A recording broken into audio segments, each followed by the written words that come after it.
காங்கிரஸ்காரர்கள்லாம் சேர்ந்து திடீர்னு விஜய்க்கு நீங்க இப்படிலாம் பண்ணக்கூடாது, கலையை கலையாக பாருங்கள், அரசியல்வாதியாக அதை பார்க்காதீர்கள், அவர் ஒரு நடிகராக பாருங்கள் அப்படின்னு ட்விட்டுலாம் போட்டு அப்படி கிச்சு கிச்சுன்னு பண்ண உடனே இந்த கேள்வியை தூக்கி எடுத்து நேரம் நம்ம இளங்கோவன்கிட்ட கேட்டாங்க. டிவி கேஸ் இளங்கோவன்கிட்ட அவர் சொன்னாரு, அதெல்லாம் அவங்க கூட்டணி கட்சிக்குள்ள இருக்கக்கூடிய விஷயம்ன்றதுனால நீங்க சும்மா சும்மா எங்களை கேட்கக்கூடாது, அது அவங்களுடைய தனிப்பட்ட கருத்துட்டார்.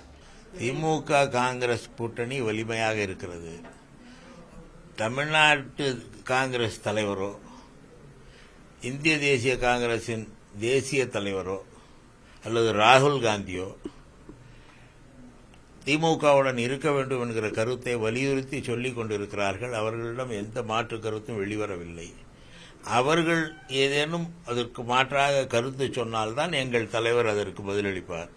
கட்சிக்குள்ளே இருப்பவர்கள் என்ன பேசுகிறார்கள் என்பது பற்றி எங்களுக்கு கவலை இல்லை.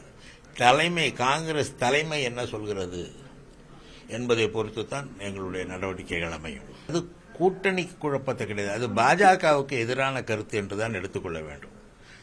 விஜயுடைய திரைப்படத்திற்கு தணிக்கை சான்றிதழ் வழங்காமல் இருப்பது பாஜக திட்டமிட்டு விஜய்க்கு கொடுக்கிற அழுத்தமாக பார்க்க வேண்டும். அந்த வகையிலே தான் அந்த விமர்சனத்தை எடுத்துக்கொள்ள வேண்டுமே தவிர அதற்கும் கூட்டணிக்கும் எந்த தொடர்பும் இல்லை.